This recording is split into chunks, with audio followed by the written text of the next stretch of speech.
Hello there, my name is Myra and I've been doing natural dyes for close to 20 years, and that includes mushroom dyes. So today we are revisiting mushroom dyes by doing a dye with the Orange Guild Cortinarius, or you may know it as the Cinnamon Webcap. So I will run through some simple ID tips, the super simple dye process, and have a lot of fun doing it. All right, let's get going.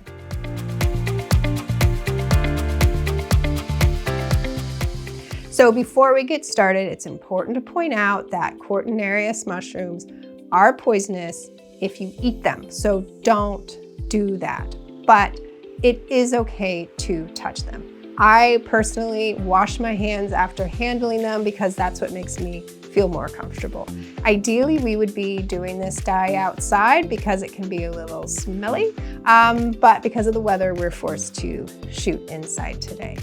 And then all the supplies that we're using today, these are dye supplies only. You never mix your kitchen supplies in with your dye supplies, especially when you're dealing with something that is considered poisonous. Now, the yarn's not going to be poisonous, but I'm also not going to drink the dye. Do you know what I mean? Like, don't ingest it.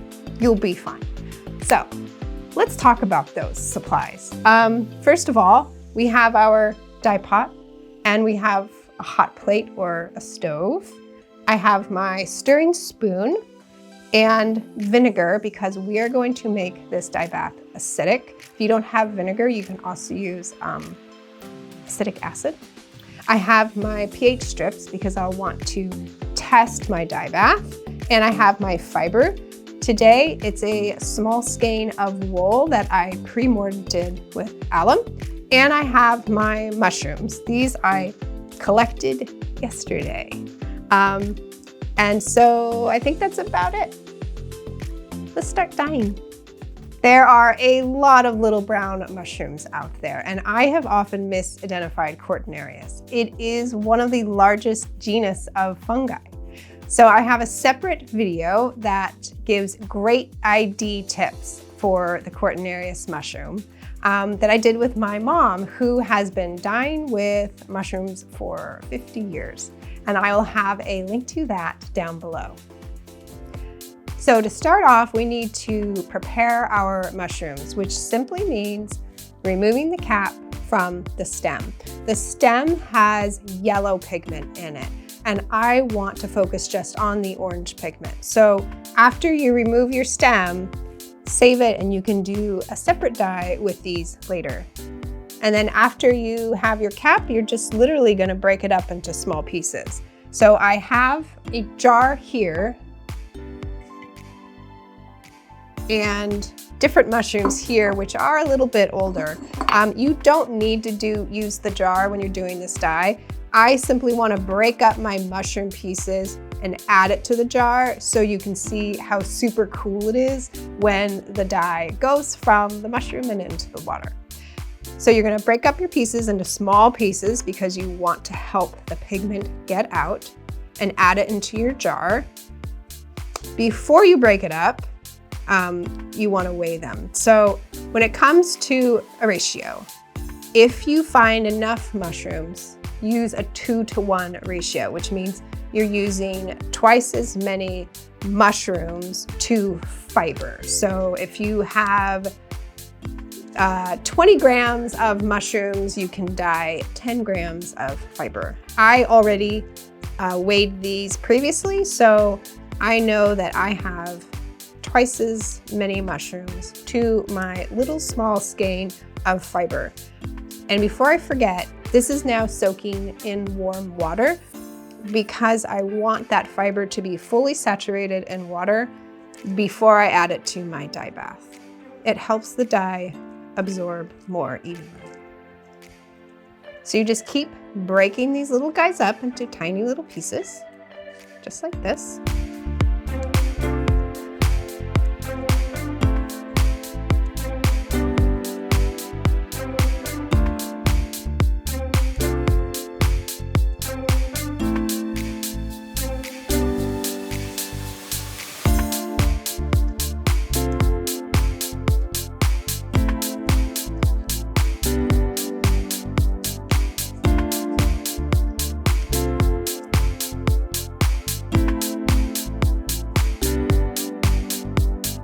don't know if you'll be able to tell, but I'm actually getting the pigment onto my fingers, and it's orange, and that's always a very good sign.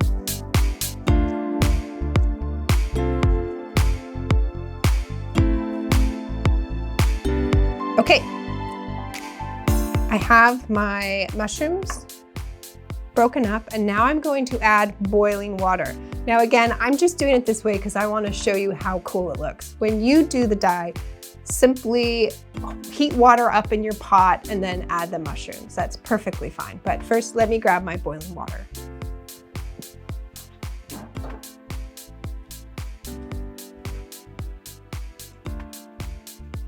And I'm just going to fill it up and watch the magic happen.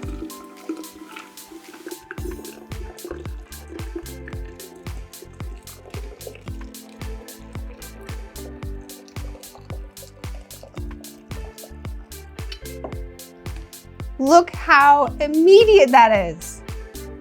It is so cool. And this is a really great way to know that you for sure have picked the right type of Cortinarius for this dye. Okay, let me put this back on the stove. Okay, now we can get back to the actual dyeing. I'm gonna pour this into my little dye pot. Wow, this is actually kind of hot.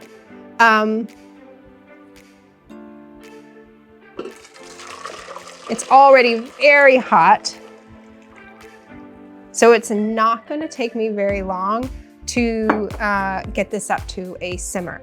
And I want it to simmer for about a half an hour to an hour. It's best to not let it boil. If it accidentally boils for a little bit, that's okay. It's not that sensitive of a dye, but you don't want it to boil for like an hour. So I'm going to get this to a simmer. Let me get this actually turned on and let it do its thing.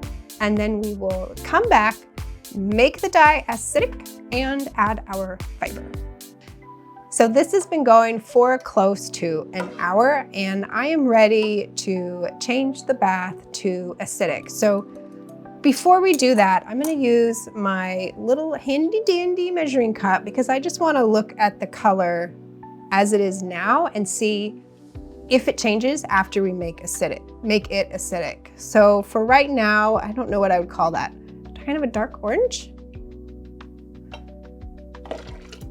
Let's check the pH just to see what it's at to start with.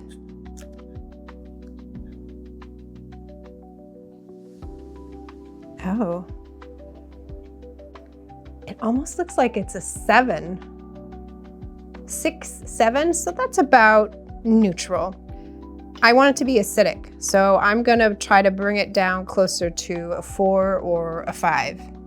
And I'm gonna do that by adding my glug of vinegar. Very scientific. Glug measurement. Glug. Stir.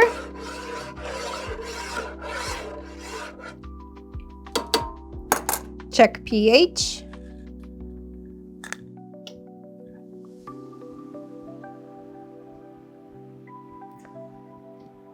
Maybe about a 5. So I think I'm gonna do a second glug. Glug.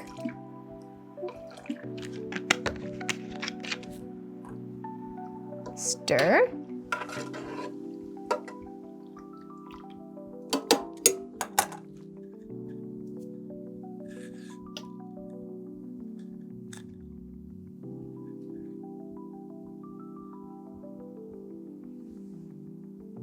That looks better.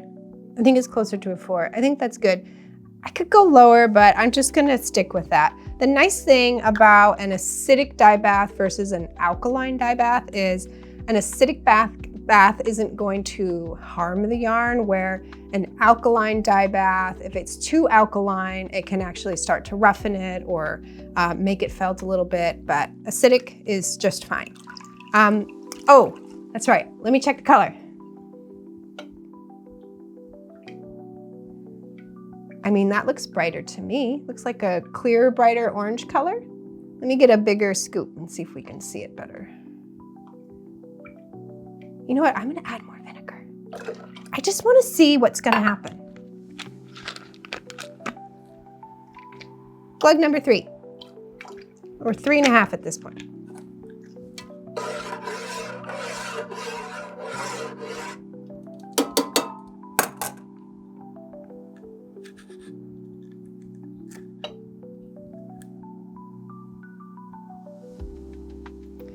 Gosh, honestly, I can't really tell if it has changed that much. I mean, it's definitely not a 3.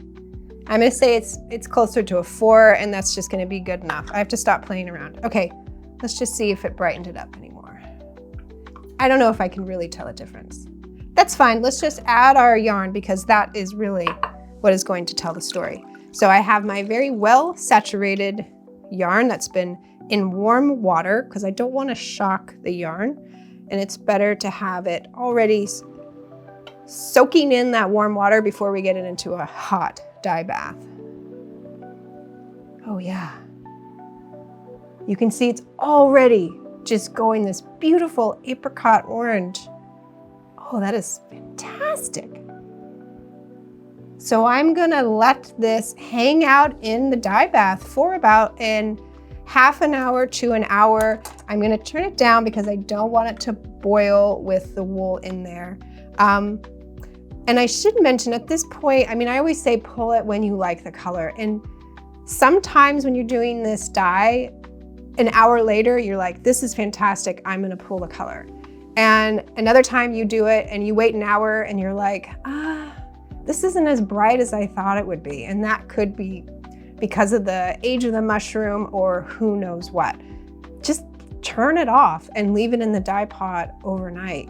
You can check it the next day. You can leave it in there for a couple of days. I've done this before where I've left it in there for a few days, checked it, and the dye water is almost clear because the yarn has absorbed all of the dye. So it just varies. You have to be flexible with this. So I'm gonna leave it here for an hour and then we're gonna check it and I'll decide if I wanna keep it in there longer or if it's time to pull it out. Such good color. So this has been sitting in the dye bath for close to half an hour or so, and you can see how the orange has really begun to develop, and it's a really beautiful, hot orange color. I think I am going to turn off the heat and just leave this in the dye bath and leave it there overnight. I want to see if I can get it a little bit darker. Because like I was saying, you're gonna get different shades of orange depending on how old the mushroom was when you picked it. It could be where you picked it. I have a variety of different oranges that you can see here that were all from the Orange Guild Cortinarius. Actually, to give you an idea of the shades that you can get, this is the first skein that I dyed this year with very young Cortinarius, and it's definitely not the same orange as this one. Still a beautiful color, but it's a different shade. They were young, these were older. This skein right here, this is from mushrooms that were collected from 15 years ago. So I have no idea what condition those were in. And sometimes those little yellow quartz mix in with the orange quartz and you know, you get some in there and you're not gonna get as bright of an orange. So the point is to stay flexible in your process and your expectations. So good luck mushroom hunting and dyeing. Come join me on my Patreon and you can watch an extended version of this video, which includes additional ID information, including how to make a spore print, which is just super cool and awesome. Plus, I share a lot over there, including little exclusive dye videos, and we have a community forums where we can share our projects and ask questions. So I hope to see you there.